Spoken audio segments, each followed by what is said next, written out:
It is official, guys. 1 million in annual revenue done by Military Lawn Cuts. Joining the 2 Comma Club, 7 figures. And in this video, do you see these books behind me? I am going to be sharing with you the 10 books that made me a millionaire, the mindset, everything that we need to learn. Because the reality is this, 95% of businesses in America will never do 1 million in annual revenue in one fiscal year. I am going to be sharing with you guys the 10 books, but first I got to show you guys a little award we got from the one and only Mike Andes. Take a look. Oh snap, we got Mike Andes' signature right here. Delivered today. So on the box it says raising the level of professionalism in the industry. Let's go. Let's see. The Mike Andes sent this.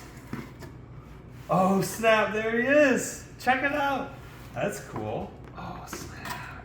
Dang, there's confetti in here. Let's go. It says congratulations. Welcome to the 2 Comma Club at Copilot CRM. It says most home service businesses will never reach 1 million in sales. We made it.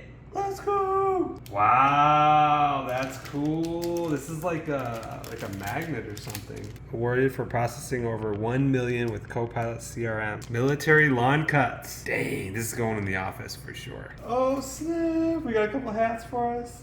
This is cool. All right, how are we looking? Pretty good. 2 Comma Club. And he gave us his book too, hardcover. Let's go. This is very, very cool. Thank you, Mike, for all that you have taught me. I could not have done it without you. Straight up. Check this out. It says, let's go.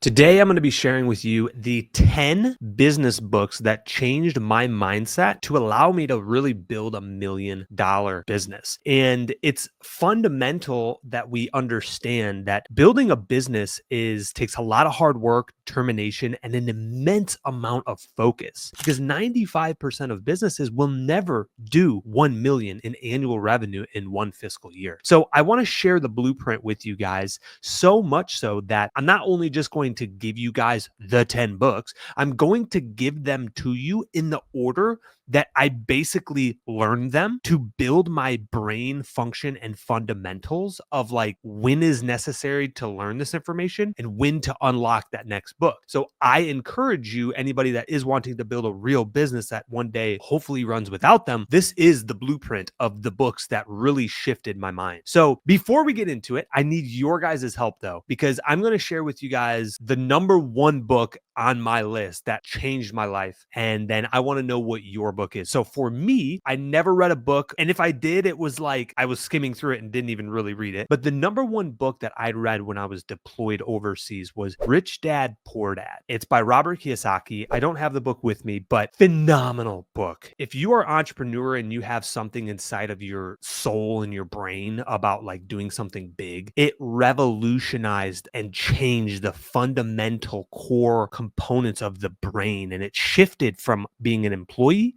to being a true business owner. That book changed my life. What book for you guys changed yours? I am really curious to know. Please put it in the comments below right now. Click the pause button, scroll down, share with us and the community. If you had to pick one book that contributed to the most of your success, what would it be? Put it in the comments below now. Mine is Rich Dad, Poor Dad. In the book, rule number 1, and this is a core fundamental piece, because again, it's a mindset shift. The rich don't work for money. Anybody who has not read that book, highly recommend going and reading it. But that's rule number 1 in the book. The rich do not work for money. And it contradicts what people think. Oh, rich people, all they care about is money. It's not true. There's a reason I take a $28,000 salary every year, because the rich don't work for money. Number 2, how to win friends and influence people. The reason I put this one number 2, this is a core fundamental people-orientated book. The reason why it's number 2, how to win friends and influence people, is that's all business is. Doing things with people you like. People do business with people they know, like, and trust. So you have to develop yourself to be likable. You have to smile when you talk to people. You have to make them feel welcome. You have to bring energy to the conversation and the relationship. That book is so fundamental on personal growth, on how to win friends and influence people, to have people follow you in your cause and your business. That is a core fundamental book. Number 3, Profit First by Michael Michalowicz. As you start to open up a real business, maybe you're doing a side hustle on the side, lawn care, whatever, it builds the basic fundamentals so much so. In fact, I actually did a YouTube video on this. It's Profit First, like understanding the core components, opening up the bank accounts, and understanding that everything you make in business is not for you to just go and spend. Again, that one I don't have the book either. But yeah, Profit First, Mike Michalowicz. I listened to it in audio when I was out mowing, and it allowed me to build out the bank accounts and shifted my mindset to always put money away, take profit first, and then pay all your expenses. Most people pay all their expenses in their business, and then whatever's left over is the profit. Reverse engineer it. You'll make more money, and you'll also pay yourself more and not get burnt out. Great book. Highly, highly recommend it. Number 4, extreme ownership. The reason why this is also early in the career is, in the first year, 2 years, 3 years in business, now you've got a couple of team members. And guess what? You as a leader must take extreme ownership for all of their actions, whether it's your fault or not. You hired them. If they're not showing up to work, guess what? It's not their fault. It's yours. You're the one that offered them the job. You should have selected better. You should have vetted better. You should have caught the cues and the yellow, red flags better. Everything is your fault. And here's the good reason why that is. If it's all because of you, you have the ability to change, fix it, and correct it. If we put the blame on others and just blame everybody else, well, he doesn't want to show up for work or she doesn't want to do her job, right? You just passing the blame to somebody else. Us as good leaders, we take extreme ownership for everything that happens in the business. Whether it's our fault or not, it all comes back to you as the business owner. Fundamental book. Number 5, and this one's a wild card here. The 5 love languages. Why? I am a married man. Anybody that has a relationship or wants to at one day have a family, start a family, get married, have a wife, a loving, beautiful, gorgeous, caring wife, it is imperative that we understand the 5 love languages. Now, not only does this apply to your spouse, this also applies to your team. They also have love languages. So guess what? Some people like being recognized in front of people more than they would like to receive a gift. So, maybe if they don't like gifts, probably, don't want to give them a welcome gift or an exit gift or an award gift, right? Like you can understand there's different love languages inside of a human being. And if you know how to tap into those, you can serve your people better. And more importantly, your spouse, because in business, you have to figure out how to have a successful marriage. Because if that is not doing well, the business will not be doing well. Most people in life want to start a family one day, want to have a wife, want to live their life with somebody. That is a core fundamental book. Highly recommend it. Number 6 is let's see if I got it here, the P4P book. Right here. Now you've got a few team members at this point. Maybe you found a spouse and you are rocking and rolling. Your business is going, making a couple $100,000 a year, maybe more. Now we need to learn how to pay people properly. So that way we can align what we want with what they want. The thing about hourly wages, when we used to pay our team an hourly rate, the employee wants the job to take as long as possible. And you as the business owner want it to be as short as possible. Why? Because then you can go get another job and make double the money. But the employee wants it to take it as long as possible so they can get overtime and make more pay. Why not just align their incentives with what you want? Give them a piece of every job that they do. Give them a performance pay. We pay 33% of our labor revenue that goes out to our team. So guess what? On a $60 lawn cut, they make $20. The more lawns that they can cut and make money and do good work, the more money they're going to make. If I have one guy that can do 15 lawns and one guy that can only do 8, guess who's making more money for the business? The guy that can do 15. Guess who's getting a way higher paycheck? The guy that's doing 15. Pay them based on what they're worth. It's the most fair way to pay. I will never pay somebody just an hourly or salary ever again. I will always incentivize it with some kind of performance and having a decent chunk of 25, 30% of their revenue that can swing based on their performance. Number 7, the 10X rule by Grant Cardone. Why is this on here? In the beginning, we all have this delusional mindset that it's going to take this amount of effort to get this amount of results. And the reality is most people, almost all people, don't realize how hard it is to get a business off the ground, number 1. And number 2, how much energy, effort, and determination and immense focus it takes to actually build $1 million business until you read the 10X rule. And in your mind, you exercise the brain of, hey, it's going to take 10 times the amount of effort. If you think you're going to go and do 5 interviews and pick one person, you're going to be in a world of hurt when you realize that you go and interview 5 people and none of them are good for your team. 10X it, put a 0 at the end of that, and have the mindset into it that you have to do 50 interviews to find that one runner that's actually going to unlock that next growth in your business. Great fundamental book. You can apply it in all aspects of the business in that realm. All right, number 8, the EMyth. And I actually have this book right here. Phenomenal book. You're now at a point where you need to fine tune the system. You need to fine tune. You're probably doing 4 or 5, 600,000 in annual revenue at this point. We need to fine tune the system. In this book, it talks about a guy who owned a barber shop. And one day he's like, I'm getting too much work. I need to hire somebody. So guess what he did? He went out and hired somebody, plugged them into the system. And all of a sudden, the customer did not like it. Why? Well, I'll tell you why. Basically, the owner took very, very good care of every client that came through the door. They sat them down in the barber chair. They shaved their head. They cut them up. They made them look real good. They shaved their beard, whatever. And then at the end, they got a nice warm towel, put it on their back, gave them a nice massage. And every single customer, every single time that came through, he did the exact same process. He'd cut the hair, put the towel, get a nice warm, soothing sensation, give them a nice massage on the back, and then that was done. Every single time, every single customer, every single way. It was the same way every time. Then when he hired an employee, he did it differently. He did the massage first, and then he cut the hair, and it was backwards for the customer. It was an entirely different experience than what they were used to. And so in this book, it talks about how to build a real business that's consistent, how to build systems, how to build processes so that you don't have to be the guy pushing the mower every single time, and it can still get done the same exact way no matter what crew is on the property. The customer expects a result and a process that's the same and consistent every single time, every single property, every single day. Very good book. Number 9, and it just keeps getting better. I'm telling you, these books are getting better and better, guys. Number 9, and I just recently read this one, Phenomenal, by Dan Martell. Buy back your time. Us as entrepreneurs, us as business owners, time is the most valuable asset that we have. We can go out and make $1 million tomorrow. It's really not that hard if you put the work in. And then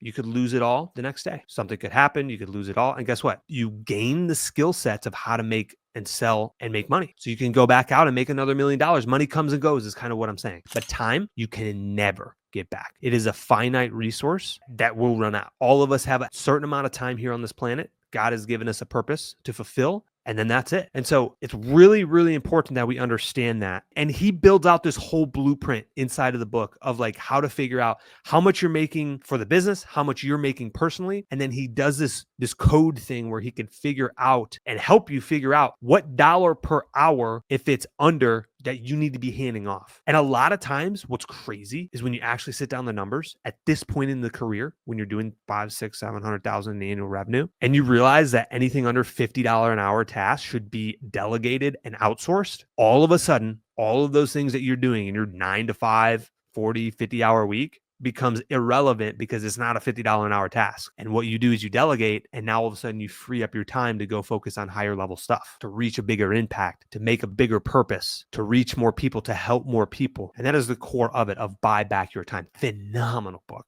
Phenomenal book. And number 10, the 21 Irrefutable Laws of Leadership. Just recently listened to this on an audiobook. Can't remember who it's from. Phenomenal book. It just goes into now you've built a business that ideally runs without you. And how do you be a leader? How do you lead people by not always being that guy that's going to be out in front, with the flag? How do you lead people to be those flag holders in front, but also giving them direction and giving them purpose and giving them impact and giving them a meaning of purpose of what they're doing? These are the 10 books that changed my mindset and allowed me to gather the knowledge and the information that I didn't have a coach necessarily. I didn't have a mentor in my corner that I could just call up. But these are the core principles that when I listened to the book and I fully studied what they were saying and the points that they were trying to get across, it changed my mindset to be able to grow into an individual that can build $1 million business. As we wrap up this video, I want to kind of share this quote, and I'm going to butcher it like I normally do because I don't have it in front of me, but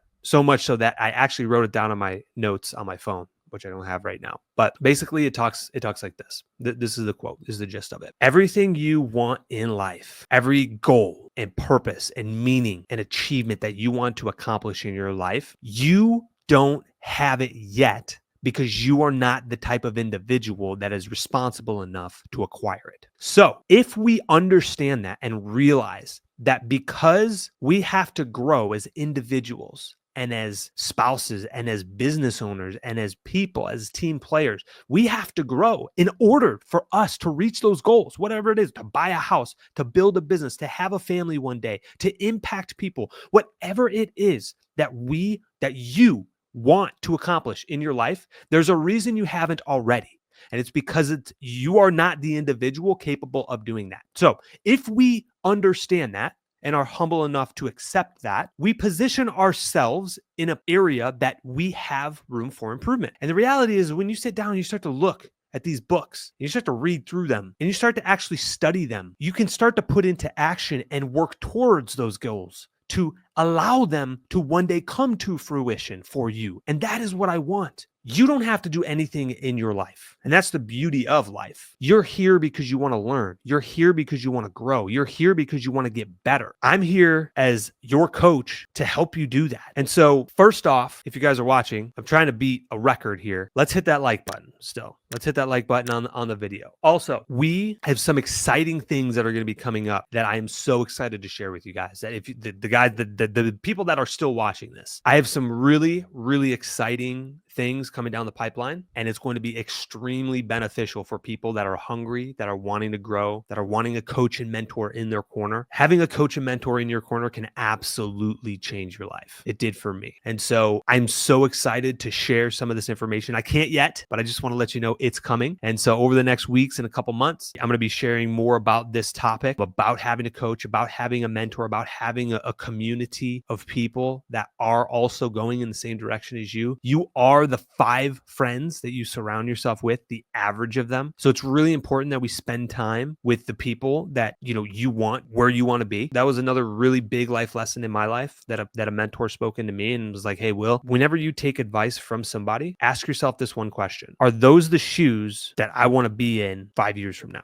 And if the answer is no, in that realm, right? If you're asking about marriage, you probably don't want to ask somebody who hasn't had successful marriages, multiple of them, right? Like that's not a good mentor. That's not a good coach. That's not where you want to be. Instead, ask the guy that's been married for 45 years that has had arguments with his wife, but have gotten over them and have made amends, and they're still together 45 years later, having a successful, loving marriage. That is the advice from the person, the coach and mentor, that I would ask for advice on marriage. Is that person that you're asking advice from where you want to be? Ask that one question. All right, guys, video's getting a little long. I'm going to wrap it up there. Hit that like button, and we'll see you guys in the next video.